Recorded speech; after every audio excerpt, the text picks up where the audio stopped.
Helo a chroeso I Rownd y Ford. Heno, ni'n mynd I gael cystadleuaeth. Am y tro gyntaf ers I ni dechrau'r podlediad yma, ni'n mynd I gael cystadleuaeth rhwng y cyfranwyr reolaidd. A chi, ein grandawyr ni, sydd mynd I penderfynu pwy sy'n mynd I ennill. Felly, ar Facebook ac ar Twitter, bydd ni'n rhoi un o'r polls yna lan, a mae eisiau I chi penderfynu pwy yw'r gorau o beth I chi ar fi'n gweld. Nawr, chi'n mynd I fod yn wondran beth yw y surprise sydd gyda ni, surprises sydd gyda ni ar eich cyfer chi yn y penod yma. Wel, mae fi ac Aron, mae Corey, mae Alun a mae Sam Clem ein cynhyrchydd ni wedi paratoi, wedi bod yn cyfansoddi cyneuon am podlediad Rownd y Ford. Felly, peth cyntaf ni'n mynd I wneud heno yn y penod yma yw gwrando ar cyneuon ein gilydd. A bydd e lan I chi I ddewis pa un sydd ore. A ni ddim jyst eisiau chi pleidleisio, ni eisiau clywed pam, eisiau chi roi reswm ar Twitter neu ar Facebook, pam chi'n meddwl mae'r fideo chi wedi dewis yw'r gorau. So os ydych chi'n gwrando I ni ar Spotify neu Apple Podcasts, wrth gwrs bydd chi'n clywed y cyneuon, a fi'n credu bydd hwnna'n digon I fod yn onest, mae'n ymwneud dda. Ond bydd chi hefyd, os chi'n moyn, gallu mynd draw I YouTube, a ni wedi creu fideos I fynd gyda'r cerddoriaeth hefyd. Felly, mae'n braf iawn cael dangos I chi Sam Clement lawr fyna, neu Clem, fel ni'n licio galw fe. Ac gan mae fe ar y podlediad, wel, mae wedi bod ym mhob podlediad, pob penod, ond yma tro gyntaf iddo fe fod ar y sgrin, ond ni'n meddwl bydden ni'n dechrau gyda fideo ti, Sam. So, wneud I cyflwyno'r fideo, a wedyn dangos I ni. Diolch. Okay, so nes ti canolbwyntio a beth yw siap y bwrdd o Rownd y Ford. So, dyna ble mae'r cam fi wedi mynd, a dyna chi y Rhan. Neu ydw'n sgwar, hexagon, neu dechrau.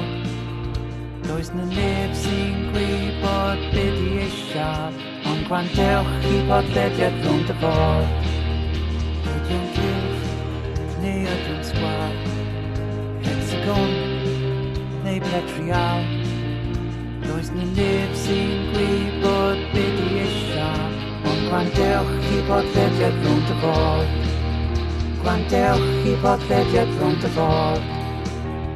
Gwrandewch I podlediad Rownd y Ford. Diolch, Clem. Off to a strong start. Absolutely lyfio ar y fideo yna. A, chymod, os chi'n moyn ymateb, mae croeso chi dyfalu pa siap yw y ford hefyd. Corey, neu di clywed off ti, beth ti'n meddwl o fideo Clem? Fi'n meddwl oedd o'n mor dda. Dwi'n hoffi'r creadigrwydd oedd o'n dda. Oedd o'n meddwl ti'n gweld ti allan y bocs. Ac oedd o'n peth da. Oedd yn gofyn pa siap yw y bocs, I fod yn honest. Ie. Waw. Beth unrhyw un arall eisiau dod mewn ar fideo Clem? Dwi bach yn offended gan fideo Clem, actually. Fel yr un sydd wedi arlunio'r bwrdd, sydd yn yr intro. Dwi'n meddwl bod yn eitha amlwg pa siap i'r ffordd. Petrial, yma. Ie, mae hwnna'n wir. Mae'r actually llun o'r ford yn y fideo. So I guess ni gyd gwybod mae petrial yw y siap. Ond, dwi'n meddwl, falle bod yn newid pob wythnos. Pwy sy'n gwybod. Nawr, os ydych chi'n pleidleisio dros Clem, mae eisiau chi gwybod, mae nid dyma'r tro gyntaf iddo fe cael ei enwebu am award, am gwobr. Clem, dwi'n gallu dweud y stori am yr Community Award nes di gael dy enwebu yn gwybod. So, oedd Clem wedi helpu mam gi fe yn y capel hi. Oedd wedi helpu mam gi fe gosod llawr newydd yn y capel, chwarae teg. Ac oherwydd oedd wedi wneud hwn, oedd mam gi Clem wedi enwebu fe am Community Award yn Abertawe. So, oedd Clem mynd i'r award ceremony. Stori ma mor dda. Ydyn mynd i'r award ceremony a ffindio mas bod dim ond un person arall yn wedi cael ei enwebu. Ac oedd bachgen... Oedd bachgen 8 mlwydd oed. Oedd wedi cael ei enwebu gan ei ffrind am roi sausage iddo fe amser cyn. Am roi sausage iddo fe amser cyn. Nath y boi ennill. O, mae'n just yn mynd ystod So, Clem wedi dod yn ail y cystadleuaeth. I bachgen oedd wedi rhoi sausage i'w ffrind amser cyn a ffynu credu bod fi wedi actually goroesi'r stori yna achos poeni bod fi'n mynd i really colli fe yn ystod hynny. Diolch Clem am dy gan pa siap. Siŵr bod chi wedi mwynhau yna. Mae'n rhaid fi weid, mae sôn o well na stuff ti cael o Radio Cymru y car yna. Ni dysgu release fe. Iawn, nesa, ni'n mynd i fynd i Cori. Mae Cori wedi sgwennu y can o'r enw Ma' 'na groeso rownd y fod. So, wneud i cyflwyno fe i ni os gwelwch yn dda, Cori? Ie, wel, unrhyw bryd dwi'n sgwennu unrhyw beth, dwi'n treulio rhan fwy ar amser, just bod yn really stressed amdano fo. Just fel beth dwi'n mynd i wneud, a just fel stressio. Ac, a wedyn, dwi jyst yn eistedd lawr, ac mae'n cymryd, chi gwybod, 5 munud i sgwennu. Ac dwi'n dod o America yn y deliaethau deheuol, ac felly mae'n bach o country vibe iddo fo, bach o folk. Ac mae'n plant yn fideo fi. O fi'n clywed o'na cystadleuaeth, ac dwi wastad yn gwybod mae plant yn, chi'n gwybod, maen nhw'n helpu'r achos. So, gen i weld. Yeah, great.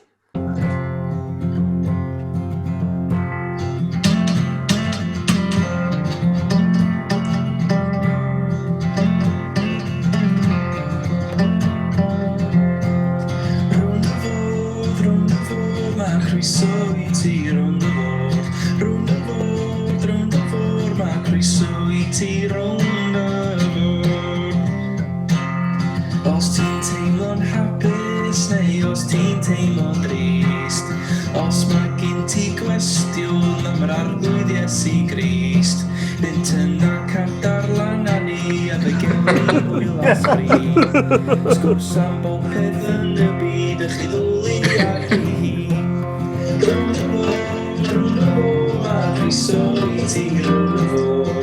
Rownd y fod, mae croeso i ti rownd y fod.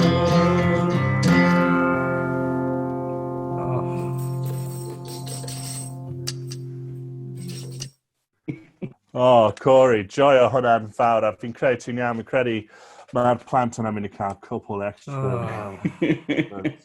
Ond oedd llais fi yn mor fflat, so...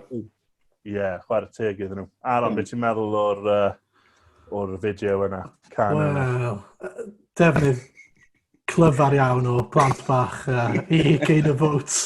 Dwi'n siŵr os dwi'n hapus neu ddim, really, especially person dwi wedi collaborate gyda'r fideo fi, wedi helpu i roi votes i Cori. So, dwi'n teimlo hwnna, really. Fi'n credu bod y syniad fel, dwi'n gwybod ti'n dweud rhywbeth bach o country, ond dwi'n credu bod y syniad fel Gorkies, fel Eros Childs. O, ie. Ie, ti'n meddwl? Dyna'n iawn i'n meddwl bod Nice. hanes i clywed e. Ie. Clem, beth ti'n meddwl o can Cori? Ie, can da. O'n i'n hoffi'r Oddly. So, o dros.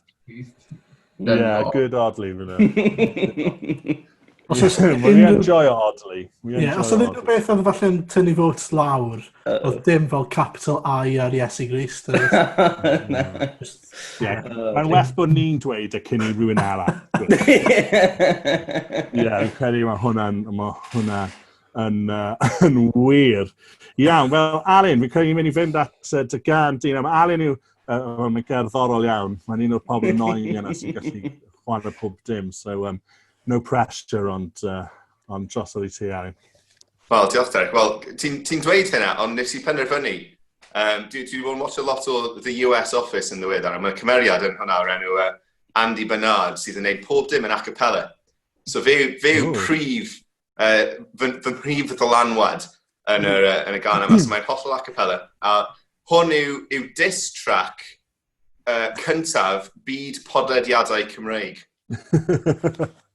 Felly, mwynhewch. Ia.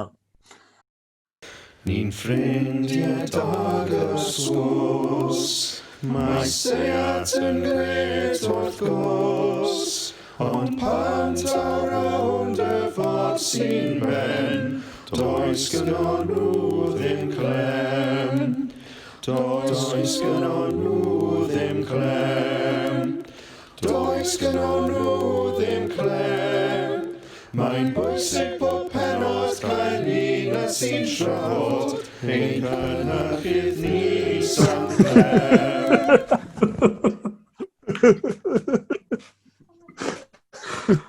Nice work. Off in word art, especially. Oh, nice one. Clem, fi mor falch bod ti wedi dod mlaen heno ar gyfer hwnna. Pun bach da fy Alun, dim Clem. Corey, ti'n bod dyfyniadaeth eisteddfodol i ni ar yr ymdrech yna. Mae rhaid i mi weid, mae gwylio fideo yma yn holl hanfodol. Dych chi ddim yn gallu gwrando ar hyn ar Spotify. Rhaid i mynd ar YouTube, neu Facebook, neu be bynnag gallech chi weld, prydferthwch, harddwch y fideo, hefo'r word art Cynhyrchydd. Wow. Hands down. Perffaith. Yeah, sicr. A diss track, ond, ti'n modd, diss track eitha neis.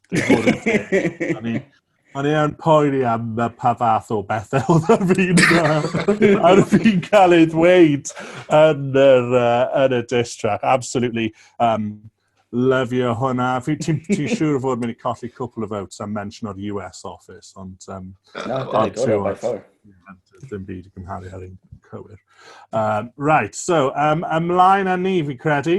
Mae fi a Aron, dyn ni ddim wedi gwneud un ar wahân, dyn ni wedi gwneud collaboration, ac actually, Aron, dyn ni ddim wedi releasio cerddoriaeth ers 2011, fi'n credu. So hwnna, mae 9 mlynedd ers i ni dod â heini mas i'r cyhoedd. So dyma ni yn ôl gyda ein canu. Nes i gweithio ar y geiriau a nath Aron rhoi cerddoriaeth at y gilydd. Siw bych chi'n sylwi ar hwnna yn ystod y fideo. Sut i disgrifio fe? Wel, mae sort of hanner ffordd rhwng spoken word a rap. So mae fel hanner ffordd rhwng Dai Woolridge a Dai Hanky. Disgrifio y gan yma ac wnaethon ni trafod wnaethon ni weid o Aron, bod ni'n mynd am y sort of laid-back lockdown vibe. So bych chi'n sylwi ar hwnna. So fi credu ni wylio fe Clem os mae hwnna'n iawn.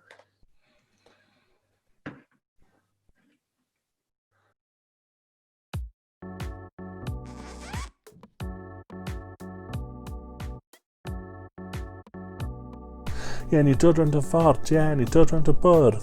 Weithiau ni cyfarfod, a weithiau ni cwrdd. Mae Aron Treharne, a Corey fan hyn, a fi.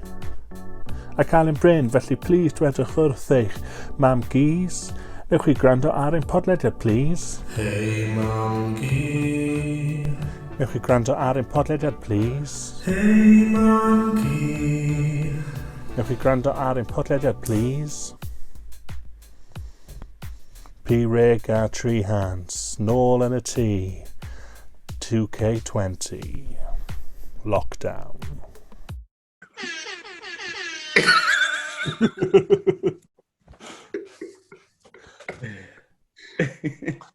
Well, clear winner.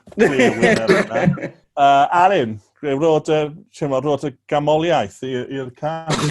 Dwi'n meddwl, rhaid fi weid, hoff rhan fi o hwnna, oedd e'n amazing. A wedyn, the cherry on the cake oedd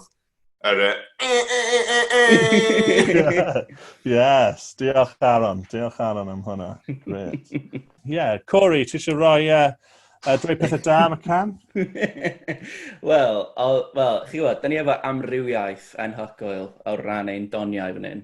Chi weld, da ni... Oedd o'n anhygoel, y teamwork, waw.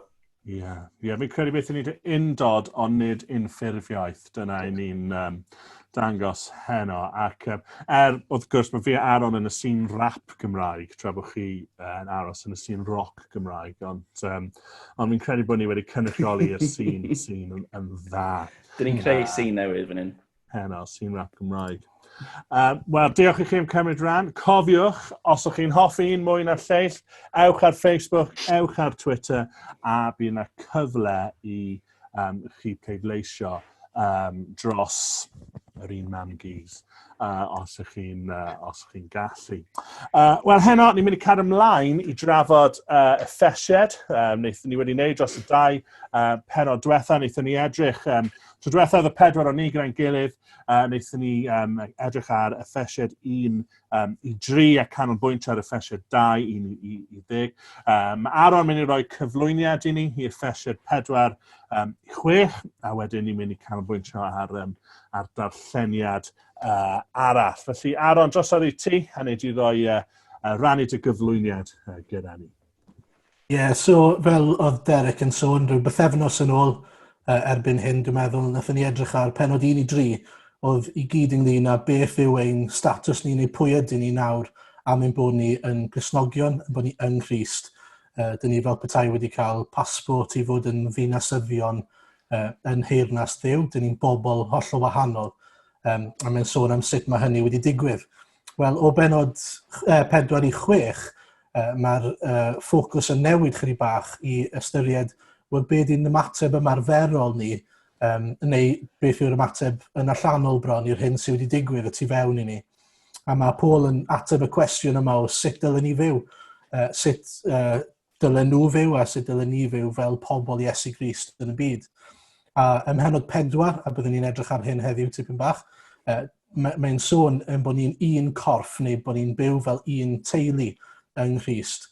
A mae'n sôn dyle Cristion fod â chymeriad gwahanol, cymeriad gostyngiedig, addfwyn, goddefgar, amyneddgar, a mae'r hynna i gyd yn cymryd ymdrech ac yn waith yr ysbryd glân.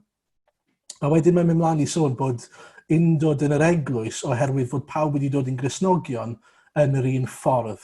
Hynny yw drwy'r un ffydd, yn yr un arglwydd, gyda'r un bedydd mae'n sôn ac yn y blaen. A mae'n dangos i ni, mae dyna'r unig qualifications neu cymwysterau sydd ei angen i ddod yn Gristion, a dyna'r unig beth sy'n bwysig i Gristion hefyd yn y pen draw, yw sut mae Iesu wedi ein hachub ni, nid beth ydyn ni fel, neu beth ydyn ni'n meddwl dyn ni'n gallu cyfrannu i'r efengil. Felly mae Iesu yn ein clymu ni at ein gilydd, like it or not. A ein bod ni'n un corff, dydy hynny ddim yn golygu, fel o Derek wedi quote chydig bach yn ôl, ein bod ni yn un, fod undod rhwng ni, dydy hynny ddim yn ein gwneud ni'n unffurf, bod ni'n edrych yr un peth, ni'n gwneud yr un pethau. A mae Paul yn dweud fod lle i amrywiaeth a mae pwrpas Duw yw hi i ni fod yn bobl amrywiol o fewn yr eglwys, a bod e'n rhoi doniau gwahanol ymarferol i ni yn yr eglwys hefyd. Mae actually mynd cam ymhellach ac yn dweud fod y pethau yma nid yn unig yn dda, ond yn ein helpu ni ac yn ein cryfhau ni fel y corff. Chydig bach fel os chi'n ymarfer corff, os ych chi'n codi pwysau, dyw ddim just y biceps yn helpu y fraich neu'r dwylo, ond mae'r biceps yn cael ei helpu hefyd gan y braich a'r dwylo, a felly dyn ni'n cynorthwyo ein gilydd. A mae'n dweud fod angen 2 beth hynny, bod angen y gwir arno ni a bod angen cariad arno ni, a does na ddim llwyddiant heb y 2 beth yna. Mae'n dweud yn adnod 15, na gadewch i ni ddilyn y gwir mewn cariad a thyfu ym mhob peth i Grist. Ef yw'r pen ac wrth o ef a mae'r holl gorff yn cael ei ddal wrth ei gilydd a'i gysylltu drwy bob cymal sy'n rhan ohono. Felly trwy weithgarwch cyfaddas pob un rhan, ceir prufiant yn y corff, ac mae'n adeiladu ei hun mewn cariad. Wedyn yn y rhan olaf o bennod 4, mae Paul yn galw ar yr eglwys i essentially newid ei ffordd o fyw. Mae adnabod Iesu fel arglwydd a Duw yn golygu fod angen byw fel y bobl yna mae wedi galw. A mae'n defnyddio darlun mwy neu lai fel newid dillad dyn ni'n tynnu ffwrdd yr hen ffordd o fyw, a dyn ni'n gwisgo ffordd newydd o fyw. Rhaid esiamplau i ni, yn lle bod ni'n dweud celwydd, dyn ni'n dweud y gwir. Yn lle bod ni'n gwylltio, dyn ni'n bobl sy'n enyn heddwch ac yn dymuno gweld heddwch yn y byd. Yn lle bod ni'n dwyn, dyn ni'n rhoi. Yn lle bod ni'n gosipo, dyn ni'n annog yn gilydd. Yn lle dial, dyn ni'n maddau. Yn lle bod ni yn bobl sy'n cael ein rheoli gan ein chwantau rhywiol, bod ni'n ymarfer hyn yn ddisgyblaeth, ac yn lle bod ni'n meddwi bod ni'n llawn o'r ysbryd glân. Mae pethau'n mynd o benod 4 i ganol penod 5. A falle y summary, beth sy'n crynhoi hyn i gyd yw penod 5 adnod 1, byddwch yn efelychwyr Duw, yn bobl sydd yn dilyn ac yn copio Duw. A felly os ni eisiau gwybod beth mae Cristion yn edrych fel, edrychwch ar gymeriad y person a gwaith Duw a Iesu Grist, a dyna'r esiampl perffaith i ni. A mae byw bywyd llawn yr ysbryd a rhai o nodweddion yna yn cael ei ddangos i ni hefyd yn adnod 19 ymlaen ym mhenod 5. Cyfarchwch eich gilydd a salmau ac emynau a chyniadau ysbrydol. Mae'n sôn am ganu o'n calon i'r arglwydd, diolch bob amser am bob dim i ddyw yn enw'r Iesu Grist, a bod yn ddarostyngiedig i'ch gilydd o barchedig ofn. A mae ail ran penod 5 yn mynd mlaen i sôn wedyn am sut mae yr cariad y berthol yna sydd gan Grist tuag at i Eglwys yn cael ei adlewyrchu yn ein perthynas ni fel gŵr a gwraig i ddechrau, ac yna yn mynd mlaen i sôn fel plant ym mhenod 6, neu gweithio dan awdurdod rhywun arall hefyd ym mhenod 6 yn ail. A wedyn mae Paul yn gorffen gyda'r allwedd sut mae gwneud hyn i gyd. Dyn ni ddim yn cael ein galw i wneud hyn heb unrhyw fath o help neu heb unrhyw fath o nerth. Dyn ni'n cael ein galw i wneud hyn yn nerth yr ysbryd glân a gyda yr arfau neu'r tools mae Duw wedi roi i ni. A dyma'r pethau sy'n ein cadw ni rhag Satan a yn rhoi buddigoliaeth i ni. Cyfiawnder, iachawdwriaeth neu'n ychybiaeth ni, gair Duw, y Beibl, y gwir, a wedyn neges yr efengil a efengylu hefyd. A dyma'r pethau yn nerth yr ysbryd glân sydd ei angen arno ni i wisgo ein hunan gyda mwyn byw fel Cristion. A dyna sydd mae'r llythyr yn gorffen. Ond mae yna fwy o sôn na hynny am yr Effesiaid hefyd. Os ydych chi symud ymlaen i datguddiad 2, dyn ni'n gweld Iesu'n siarad gyda'r Eglwys. A dwi'n meddwl bod e'n bwysig gweld, achos felly bod chi'n meddwl, wel, tybed sut mae'r Eglwys wedi datblygu. Ydyn nhw wedi derbyn neges Paul a neges Duw trwy Paul. A beth ni'n gweld yn datguddiad 2 ydy bod nhw yn casau drygioni, bod nhw yn casau beth sydd yn wrong, ond bod nhw wedi anghofio i cariad cyntaf, sef cariad yr efengil. A mae'n swnio i fi fel bod nhw wedi dod yn bobl reit legalistic, felly bod nhw yn casau yr hyn sydd yn anghywir, sydd ddim yn beth gwael yn ei hunan, ond os nag oes gyda chi gariad tuag at Grist yn bennaf, mae'n creu problemau, a mae'n dweud bydd dim eglwys ar ôl hynny. Ac erbyn yr ail ganrif yn ôl hanes, dyn ni'n gweld fod yr eglwys wedi marw allan. Dyn ni ddim yn gwybod pam, dyn ni ddim yn gwybod os oedd oherwydd bod nhw ddim wedi mynd nôl at eu cariad cyntaf, nôl at yr efengil, neu ddim. Ond beth sy'n ddiddorol yw ystyried tybed lle dyn ni arni fel eglwysi, beth allwn ni ddysgu o ddi wrth Effesiaid, a hefyd sut allwn ni sicrhau fod yn eglwysi ni ddim yn marw allan. Diolch. Diolch Aron am y cyflwyniad yna. Gret. A ni'n mynd i bod yn canolbwyntio heno ar un o'r darlleniadau o beth mae Aron wedi cyflwyno i ni. Effesiaid 4, 11 i 16. So os chi eisiau pausio ni a ffindio Beibl, ond ni'n mynd i ddarllen felly os chi'n moyn just aros a gwrando, mae hwnna'n gret. Alun, neu di ddarllen i ni Effesiaid 4, 11 i 16. Diolch. A dyma'i roddion. Mae wedi penodi rhai i fod yn apostolion, eraill i fod yn broffwydi, eraill yn rhai sy'n rhannu'r newyddion da, ac eraill yn fugeiliad ac athrawon. Mae nhw i alluogi pobl Dduw i gyd i'w wasanaethu mewn gwahanol ffyrdd, mwyn gweld corff y Meseia, sef yr Eglwys, yn tyfu'n gryf. Y nod ydy ein bod ni'n ymddiried y mab Duw gyda'n gilydd ac yn dod i'w nabod yn well. Bryd hynny, Bydd yr eglwys fel oedolyn eiddfed yn adlewyrchu beth welwn ni yn y Meseia ei hun. Dim plantos bach fyddwn ni yn cael ein taflu yn ôl ac ymlaen gan y tonnau, a'n chwythu yma ac acw gan bob awel sy'n dod heibio. Fyddwn ni ddim yn newid ein meddyliau bob tro mae rhywun yn dweud rhywbeth newydd, neu'n cael ein twyllo gan bobl slei sy'n gwneud i gelwydd swnio fel petai'n wir. Na, wrth gyhoeddi beth sy'n wir mewn cariad, byddwn ni'n tyfu'n debycach bob dydd i'r pen, sef y Meseia. Y pen sy'n gwneud i'r corff weithio a thyfu. Fel mae pob rhan o'r corff wedi weu i'w gilydd, a'r gywynnau'n dal y cwbl gyda'i gilydd, mae'r eglwys yn tyfu ac yn cryfhau mewn cariad wrth i bob rhan wneud ei waith. Gret, diolch. Bydd rhai ohonoch chi falle yn gyfarwydd iawn ar darlleniad yma wedi y restr yna ar y dechrau falle, ar y darlun yma o'r eglwys fel corff sydd i weld mewn sawl lle yn llythyr y Paul. Ro'n ni'n mynd i ddechrau gyda ti, Alun. Ti wedi dod â cwestiwn i ni, felly na i ofyn i ti, gofyn ti cwestiwn. Cool, diolch. Yn ni'n gweld ar ddechrau'r darlleniad yma bod 4 rôl swyddogol wedi cael ei sefydlu a bod rheini wedi cael ei rhoi gan Iesu mwyn adeiladu yr eglwys.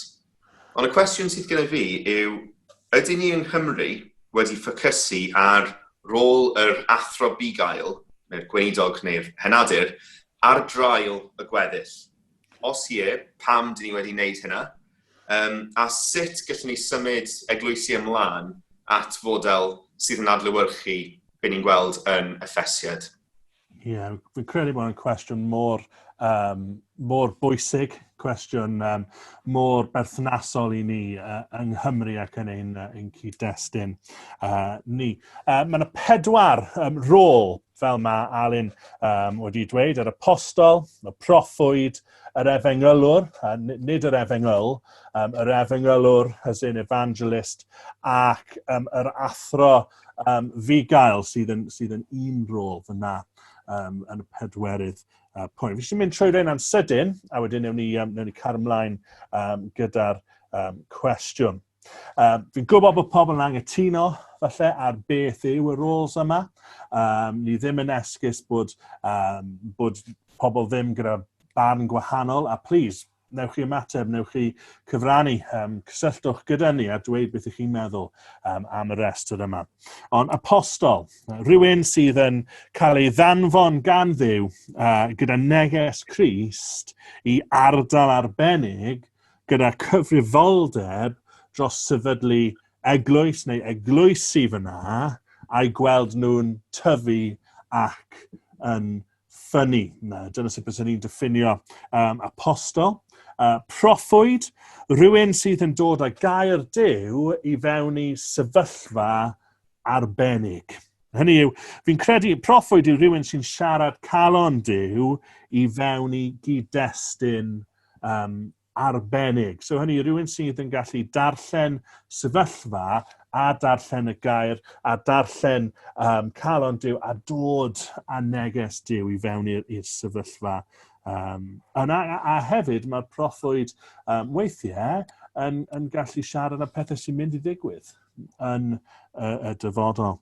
Yr efengylwr, rhywun sydd yn benodol yn rhannu neges Crist gyda pobl sydd ddim wedi brofi eto. Rhywun sy'n rhannu beth mae Crist wedi wneud drosom ni a sut mae dod i gredu. Ac athro fugail neu bugail athro, pa bynnag ffordd chi eisiau roi fe, un sydd yn edrych ar ôl pobl Duw ac yn adeiladu lan credinwyr, adeiladu'r eglwys lan trwy dysgu gair Duw. A fi'n credu mae'r ffreis yna adeiladu lan yn bwysig, achos yn adnod 12, ni'n clywed pam bod Crist yn sefydlu yr roles yma, mwyn adeiladu lan yr eglwys, mwyn arfogi'r pobl. Nhw ddim yn gwneud y gwaith i gyd, maen nhw i arfogi pawb i gymryd rhan. Mae pawb gyda'r rôl yn y gwaith. Wel, Cori, ni'n mynd i ddod at y ti gyntaf, neu di ymateb i cwestiwn Alun. Ydyn ni'n canolbwyntio ar y 4ydd rôl, yr athro fugail, ar draul yr rei eraill? Ie, dwi'n credu un o'r... Ie, dwi'n meddwl mae hwnna'n hollol wir, bod ni yn canolbwyntio ar yr un ac ddim yn rhoi le i'r lleill ac chwaith am rôl yr aelodau'r eglwys chwaith.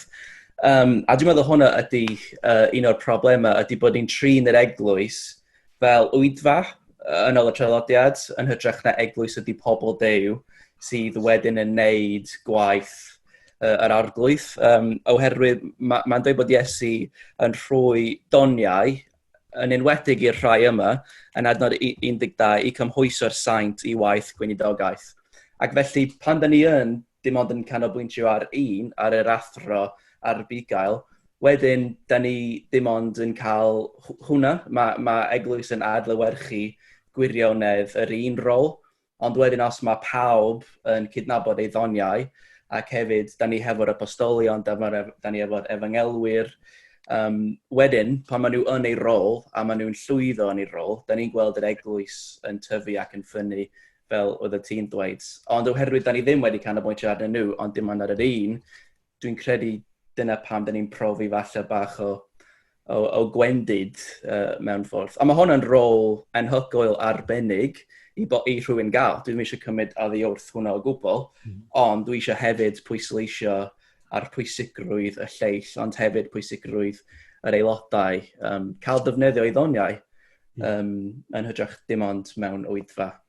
Ie, gret. Diolch, Gori. Aron, ti eisiau dod mewn ar... cwestiwn ti yw. So falle, actually, na i fynd i Aron gyntaf wynd o'n nôl at y ti. Aron, neu di ymateb i cwestiwn, Aron? Ie, fi'n meddwl yn un peth falle bod traddodiad ddim wedi helpu ni, so yn aml yn eglwysi ni, mae rhywun yn cael ei galw i fod yn weinidog.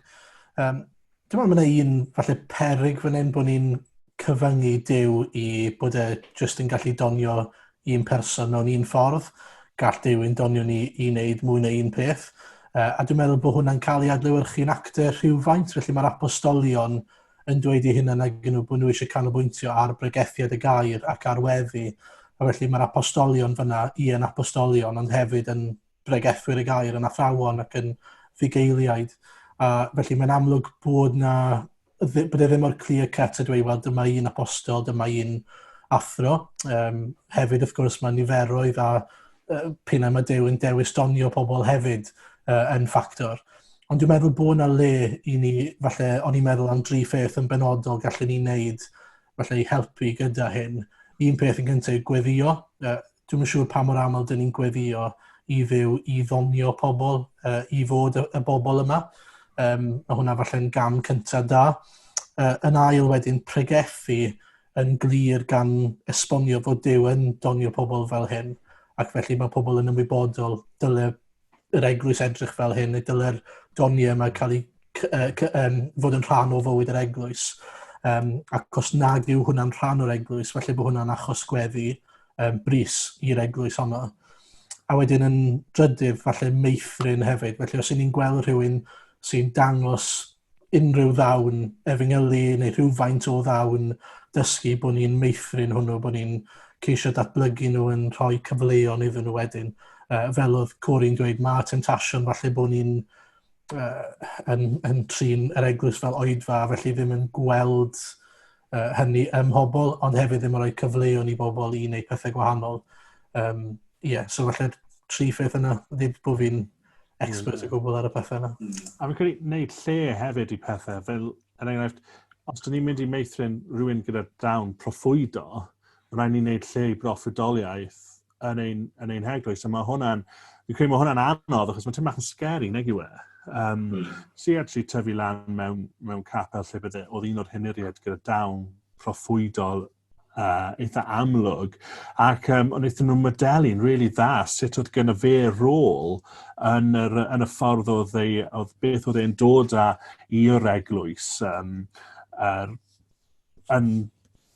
cael ei defnyddio mewn cyfeiriad, y cyfeiriad oedd yr eglwys yn mynd, yna fi'n trio dweud, oedd e'n rhan o fywyd yr eglwys, ond dwi ddim wedi gweld lot o eglwysi yn gwneud lle i'r proffwyd, lle i'r apostol. A dwi ddim yn ddiarth i ni yn ein traddodiad ni chwaith, chymod, os chi'n edrych reit nôl i ni sy'n fydyddwyr, reit nôl i John Miles yn plannu, oedd gyda fe beth oedd yn galw'n proffwydi.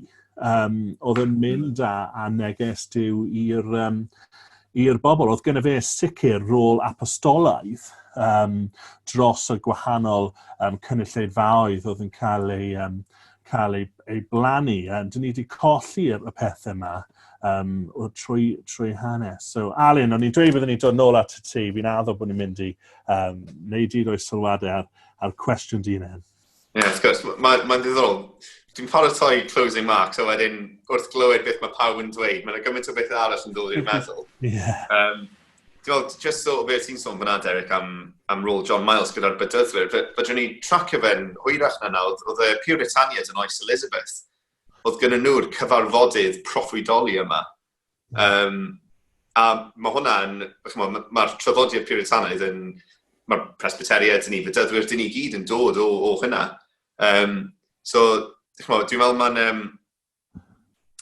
Dwi'n ddim yn rhywbeth ni'n trafod digon, fel Eglwys, dwi'n meddwl. A dwi'n meddwl mae'n bwysig i ni hefyd edrych ar cydnabod yn swyddogol y rheini sydd o fewn ein eglwys i ni sydd gyda doniau arbennig. So fydra i feddwl am pobl yn Gomer sydd, gyda dawn efengylu. Mae'n amlwg bod gen nhw ddam, ond wedyn mae lan i'r eglwys fel corff cyfan, nid jyst arweinwyr yr eglwys, ond y corff i gydnabod doniau ar ôl e'r pobl yma. A wedyn edrych i'r pobl yna i ei adfogi nhw fel corff. Mwyn i ni, fel oedd Corey di dweud yn dda, mwyn i ni fod yn pobl ddiw sydd yn gwneud gwaith dim. Ie. O'n i'n edrych tra'n meddwl am y cwestiwn yma. Ac o'n i'n darllen am merched Philip yr efengylwr. Mae gyda fe 4 merch a maen nhw gyd yn proffwydi. Dychmyga magu 4 merch a bod pob un o'n nhw gyda dawn proffwydol. Fi'n siŵr bod hwnna'n gwneud bywyd cartref diddorol iawn. Sicr, mae rhywbeth mae eisiau ni trafod mwy. Mae llyfr David Alton, Ministry on the Move, mae fe am rôl yr apostol. Mae Church Zero gan Peyton Jones, oedd wedi plannu yn Gorseinon.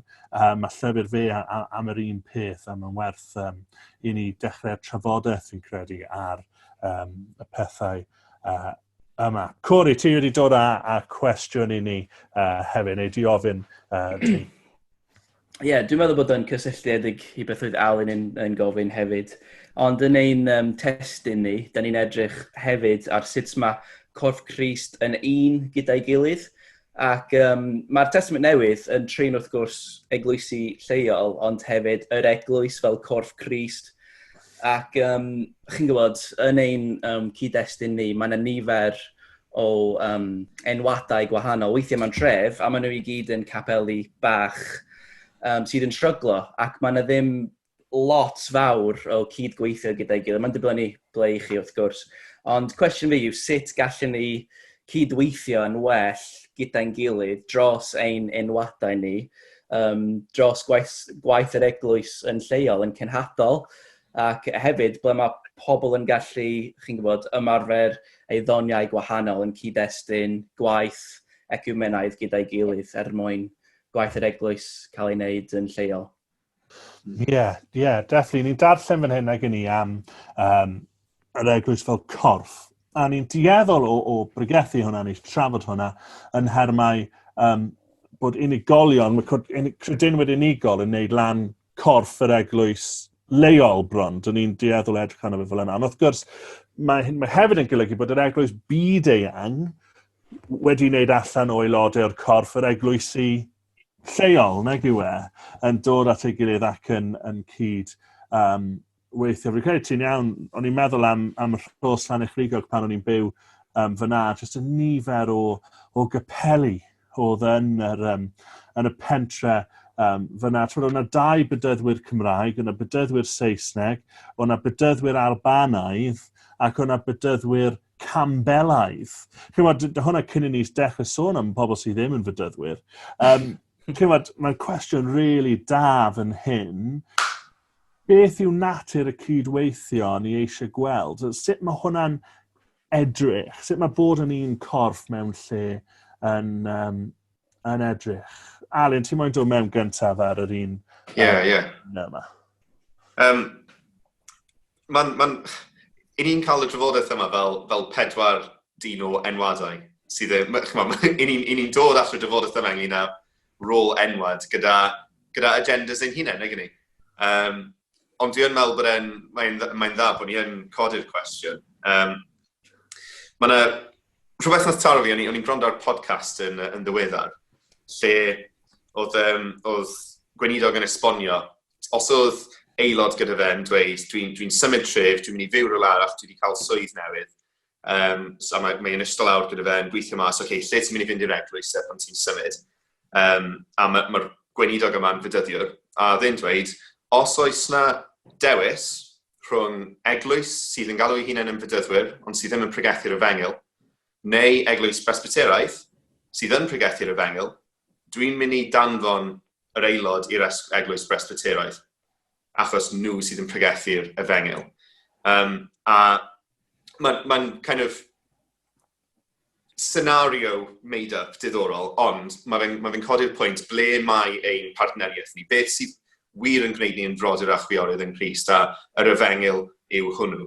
Dyn ni am resymau ymarferol mewn enwadau gwahanol, achos dwi'n siŵr os oedd ti a fi Corin ceisio rhedeg eglwys gyda'n gilydd, bydde yna clashes ynglyn â rhai pethau ymarferol. Pwy ni'n bydyddio, ond we won't go into that, that's a debate for another time. Ond, hyd yn oed wedyn, mae yna partneriaeth i gael rhwng ni yn yr efengil a gweld pobl yn dod i nabod Iesu. Mae'n diddorol cynnal y drafodaeth yma ynglyn â enwad pan dyn ni newydd clywed Aron yn rhoi cyflwyniad ar un ffydd, un arglwydd, un bedydd. Mae'n juxtaposition bron rhwng y drafodaeth ni'n cael a'r darlleniad ni newydd fod yn gweithio trwyddo. Mae'n cwestiwn da, a fi'n mynd i stopio siarad nawr. Na, fi'n credu ti'n iawn, a mae'n rhywbeth iach, does, yn y ffaith. Mae rei o'n i'n credu bod enwadau yn bwysig mewn ffordd. Os dwi'n gwybod pa enwad mae rhywun a pa enwad mae rhywun arall, dwi'n gallu gwybod beth yw eu secondary issues nhw, ac felly dwi'n gallu parcio reina, a dyn ni'n gallu canolbwyntio ar y pethau mawr ni yn cytuno arno. A fi'n credu, mae rhywbeth iach yn beth ti'n dweud yw, actually mae neges Crist, yr efengil, beth ni'n credu mae Crist wedi cyflawni drosom ni ac ar ein rhan ni, mae hwnna, bod falle yn enwadaeth ni'n bwysig, mae hwnna'n trympio hwnna, ac yn uwch na hwnna, a i Crist yn ni'n troi ar y diwedd. Ac unwaith eto, ddim i ailadrodd ond bod ni'n undod, ond ddim unffurfiaeth. Aron, ti'n dod mewn ar yr cwestiwn yma? Ie, fi'n meddwl bydd Alun yn dweud fel yr esiampl yna, made up esiampl yna, yn helpful, just achos, wel, os nag yw Crist yn ben ar yr eglwys, dyn nhw ddim yn gorff, a felly, does dim lot o werth siarad amdano nhw fel Corff Crist, os nag ydyn nhw yn credu'r efengil ac yn anabod Iesu Grist, ac yn plygu Iesu Grist fel arglwydd. Ond mae rhaid i ni fod yn real gyda'n gilydd hefyd. Mae yna elfen o bod ni'n methu cydweithio tu hwnt i falle rhywbwynt gyda pobl os nag ydyn nhw'n cytuno gyda ni ar rai pethau. Hwna yn reality rhaid i ni wynebu. Ond dwi yn meddwl weithio bod ni'n rhwystro'n hyn yn rhag cydweithio. Neu o leia, mae yna bethau gallwn ni wneud fel gweddio dros yn gilydd a cefnogi yn gilydd. Mae yna enghraifft nawr, mae yna rai eglwysi sydd heb weinidog sydd wedi cysylltu, aelodau eglwysi sydd wedi cysylltu gyda fi a wedi dweud, wel, dys gyda ni ddim byd ar y sil, os gyda chi rhywbeth i gynnig i ni, so dyn ni'n darparu CDs i rai ohonyn nhw, o dyn nhw ddim yn rhan o'n enwad ni, dyn nhw ddim yn perthyn i ni fel eglwys, maen nhw jyst yn unigolion sydd eisiau cael pregaeth, a dyn ni'n fwy na hapus i ddarparu hynny wrth gwrs. Ond falle bydde fe'n eisiau gwahanol os bydde nhw yn gofyn ydych chi eisiau partneri gyda ni fel eglwys. So ydych chi'n gallu cefnogi a cydweithio lle mae modd, dwi'n meddwl, ond mae hwnna'n bwysig. Just lle mae modd gwneud hynny, bod ni'n gwneud yn hytrach na bod ni'n chwilio am resymau i beidio cydweithio gyda pobl. Mi'n credu I fi just ar lefel ymarferol, un peth fi wedi gorfod dysgu ar, a fod yn gwbl onest fyny yw, fi wedi gorfod dysgu I eisiau gweld capeli eraill yn llwyddo, a dysgu'n hunain I dathlu pan mae capeli eraill yn llwyddo, achos y gwrthwyneb yw hwnna yw cenfigen. A fi'n credu pan ti'n mewn eglwys o ti'n weinidog, mae cenfigen yn gallu bod yn peth ofnadw. A fi'n credu'r ateb I cenfigen yw I weddio dros eglwysi eraill. Achos os chi'n gweddio dros eglwysi eraill, chi'n mynd I dathlu pan mae eglwysi eraill yn llwyddo. So mae hwnna wedi bod yn rhywbeth I fi. Y peth sy'n helpu fi, fi'n credu, gweld capeli eraill yn llwyddo, cydweithio gyda capeli eraill yw gweddio dros dyn nhw. Ond yn ymarferol hefyd, fi'n credu mae'n bwysig just dod I ddeall. So, mae capeli wedi cael ei alw I wneud beth mae Duw eisiau ni wneud lle dyn ni. A mae Duw wedi galw'r capel nesaf I wneud beth mae eisiau nhw wneud lle dyn ni. So, un peth fi'n credu yw, dyn ni ddim yn gorfod duplicatio popeth ym mhob capel. Enghraifft, dyn ni'n gallu just really bendithio'r capel yna a'r gweinidogaeth maen nhw'n wneud, gan wybod bod y gweinidogaeth mae Duw eisiau ni wneud, falle yn ein cymuned ni, yn wahanol. Ac yn y ffordd yna, dyn ni'n dechrau cydweithio, a mwy na cydweithio, cefnogi ein gilydd yn y gwaith dyn ni'n wneud. Gafon ni enghraifft rili da yn y dolyg yma o just capel Saesneg yn troi rownd I ni yn gomer, just dweud, ni just eisiau bendithio chi, ni eisiau rhoi cyfle I chi, dewch chi defnyddio'n adeilad ni ar gyfer eich gwasanaeth Nadolig, newn ni wneud bwyd a pob dim, ac I ni fel capel, oedd e just yn peth really significant. Ond oedd e'n fwy significant na I just ni, ac I just nhw, oedd e'n significant I Abertawe yn gweld hwnna yn digwydd. So oedd hwnna'n rhywbeth exciting iawn a dweud y gwir. Nawr, Corey, ni'n mynd I ti ateb... O, sori, oedd rhywun... Sorry, if I just jump mewn na, un o'r pethau trawiadol ynglyn â hynna oedd bod Ieon yn dweud dyn ni eisiau bendithio chi, dyn ni eisiau cefnogi eich gwaith chi yn yr efengil, ond ar y noson yna, faint o'r pobl o'r capel nath wirfoddoli I fynd lan i'r stafell uchaf a jyst gweddio trwy'r holl wasanaeth. A o'n nhw'n un o'r ffyrdd wnaethon nhw cefnogi ni'n bennaf oedd yn eu gweddi nhw fel corff. Bod nhw ddim yn deall be oedd yn digwydd lawr star, ddim yn deall gair ond fe, ond yn gweddio dros y gwaith yn yr efengil. Definitely, oedd yn special. Corey, ni'n mynd I ofyn I ti ateb cwestiwn ti Deined. Dwi jyst yn trio meddwl trwyddo fo, ond cwestiwn fi hefyd ydy, ydych chi yn meddwl bydd yr enwadau gwahanol dal I bodoli o fewn yr, sa'n gwybod, 20 blwyddyn nesaf?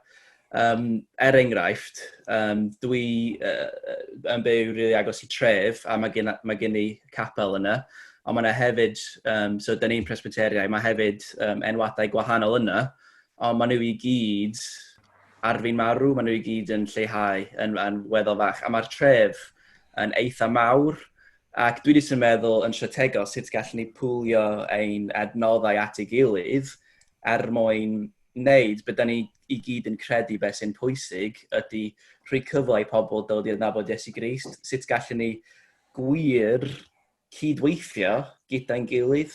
Wrth gwrs, mae yna cwestiynau ymarferol o ran chi'n gwybod, bydyddio, diaconiaid, pethau ymarferol, ond yn fwy na hynny, dwi jyst yn meddwl, dwi ddim eisiau cymryd addi wrth hwnna o gwbl, I promise. Ond dwi hefyd yn meddwl fel, mae pobl ddim yn adnabod Iesu, sut gallen ni deithio nhw am Iesu, a sut gallen ni, chi'n gwybod, cael calon a codi calon cenhadol dros ein pobl. Ydy hwnna'n neud sylwi, dwi wedi mynd â'i cyfeiriad gwahanol ychydig bach. Fi'n credu, mynd â fe nôl I be ni wedi bod yn dweud hefyd. Actually, beth y ti'n sôn am yw partneriaeth rhwng eglwysi ac eglwysi o enwadau gwahanol yn yr efengil. yn y cyfle yma i rannu Iesu Grist gyda pobl, lle mae lot o'r cydweithio sydd wedi bod yn mynd mlaen yng Nghymru wedi bod nid am gymaint cyhoeddi, ond just am cynnal pethau fel maen nhw, cynnal. Ni'n gallu cadw capelin ar agor yn hirach os dyn ni'n grwpio nhw. Chymod, dyna'r gwirionedd trist, dwi'n credu. A mi'n credu wrth i ni, ond os byddai'n rili dda modelu partneriaeth yn yr efengil yn bydde fe, yn y rannu yna o Iesu Grist. A mae'n enghreifftiau yng Nghymru o pobl sydd yn neud hwnna, sy'n cael heibio'r secondary issues yna, sy'n sôn dan o tran cadw eu hunaniaeth nhw yn reit glir, a fi'n credu mae'n bosibl i wneud, a mae hwnna'n exciting. Wel, mae'r trafodaeth wedi ei dechrau. Ni ddim wedi gorffen y trafodaeth o gwbl, a ni eisiau clywed oddi wrthych chi. Ac please, newch chi cysylltu gyda ni. Mae yna lot o bethau fyna, lot o bethau gyda lot o gwestiynau. Fi'n siŵr bydd pobl gyda barn ar y pethau sydd wedi cael ei weid heno. Felly, please, cysylltwch gyda ni ar Twitter, Facebook, ar yr YouTube comments, lle bynnag chi fel arfer yn neud. Os chi moyn rhoi 5 seren i ni ar Apple Podcast, byddwn ni wrth ein bod Sam Edwards, sortio hwnna mas i ni erbyn wythnos nesaf. Diolch i Clem, falch i gallu cyflwyno fe i chi. Cofiwch am y bachyn gyda'r sausage, peidiwch beth yn cofio'r stori anhygoel. Diolch i chi, a newn ni weld chi wythnos nesaf. Ta-ra!